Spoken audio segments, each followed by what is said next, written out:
ओम नमो भगवते वासुदेवाय। भगवान जगन्नाथ की जो रथ यात्रा है, इसके आध्यात्मिक गुण रहस्य और इसका भौतिक रहस्य जो है, इसके बारे में स्वामी विवेकानंद ने क्या कहा था और हमारे शास्त्रों में क्या लिखा है, सुनिए। बहुत ही उत्तम प्रसंग है। स्वामी विवेकानंद ने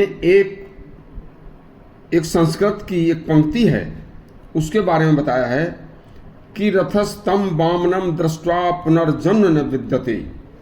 सुनिए, इस पंक्ति का अर्थ है कि रथ पर स्थित भगवान वामन देव के दर्शन करने वाले का पुनर्जन्म नहीं होता।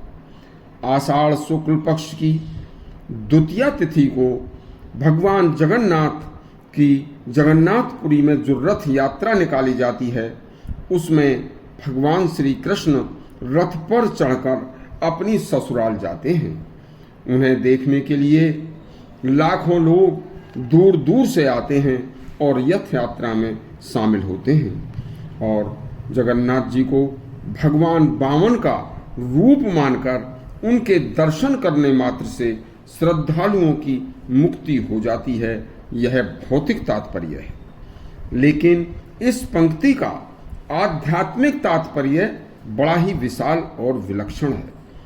भगवान वामन देव छोटे रूप से बढ़ते बढ़ते इतने विशाल हो जाते हैं कि समस्त पृथ्वी को मात्र 3 पग में ही नाप डालते हैं। इस प्रकार वह ब्रह्म का प्रतिनिधि है, जो अणोरणीयान महतो महियान है, यानी कि ब्रह्म अणु से भी छोटा है और महान से भी महान है। रथ शरीर है, मन सारथी है, इंद्रियां घोड़े हैं।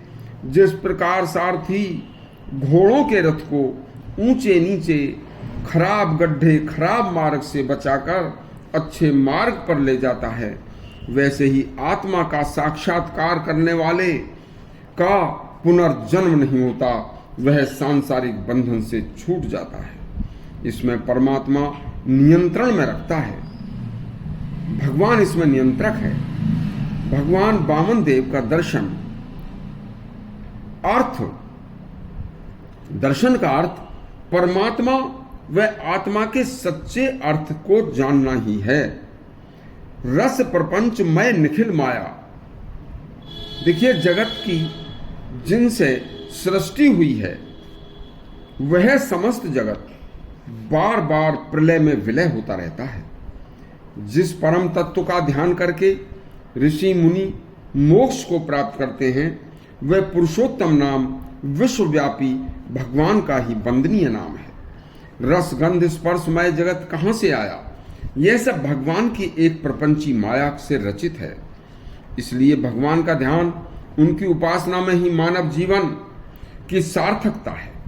ज्ञानी की दृष्टि से जो ब्रह्म है, योगी के निकट जो परमात्मा है, भक्तों के हृदय में वे ही भगवान हैं। ईश्वर सर्वभूतानां हृदय से अर्जुन तिष्ठति। गीता में कहा है कि हे अर्जुन, संपूर्ण जगत भूत प्राणियों के शरीर के मध्य हृदय में जो विराजमान है, इसीलिए शास्त्रों में शरीर को मंदिर कहा है। इस शरीर रूपी मंदिर के देवता ही श्रेष्ठ देवता हैं। इस शरीर रूपी रथ के मध्य हृदय में देवता के दर्शन प्राप्त होने से पुनर्जन्म नहीं होता।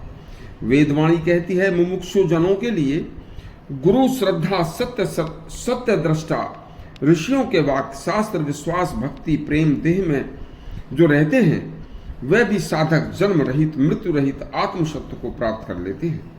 इसी का नाम मोक्ष है। सारांश यह है कि पावन मन, पावन देह, पावन विचार, पावन दृष्टि, पावन भगवान व सृष्टि में आस्था, गुरु सेवा, अतिथि सेवा, वेदाध्ययन, समत्व विचार, हृदय में भगवान, भेदभाव रहित बिना दिखावे का जीवन, हर पल श्वास में, हर पल में भगवान का स्मरण, यह मोक्ष को देने वाला है। यदि आपको यह हमारा प्रसंग अच्छा लगा हो तो हमारा चैनल सब्सक्राइब करें और घंटी दबाएं। धन्यवाद।